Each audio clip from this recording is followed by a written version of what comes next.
Assalamualaikum dan selamat sejahtera. Bersama dengan kita Rider Hammerping. Dengan kita Rider Hammerping tak ada. So hari ni kita orang nak review apa tau?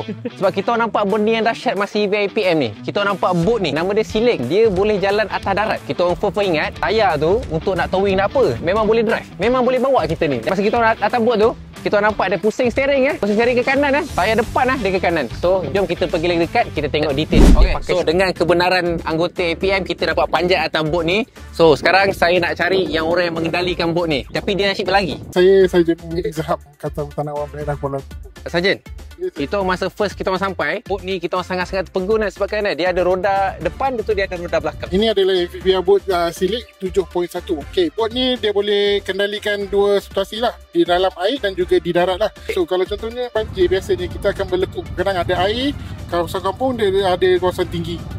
So boat ni adalah yang paling sesuai. Kalau boat yang lain-lain ni, dia akan kena angkat, bawa betul. Dan jadi berat.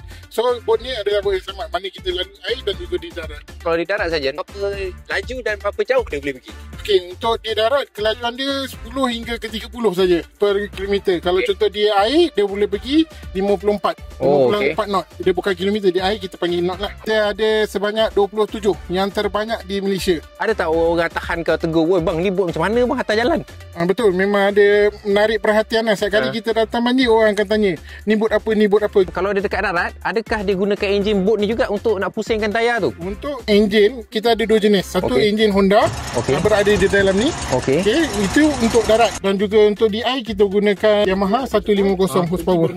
Ni boat Silik dia tak ada kroni. Dia Yamaha dia pakai, Honda pun dia pakai. Dua-dua dia pakai, dia tak ada kroni. Betul. Kalau korang ada apa-apa soalan lagi, korang nak tanya pasal Silik atau nak kita review lagi detail, korang tinggal komen kat bawah, nanti kita gegar APM punya base. Sampai di sini saja untuk video kali ini. See you next time. Bye.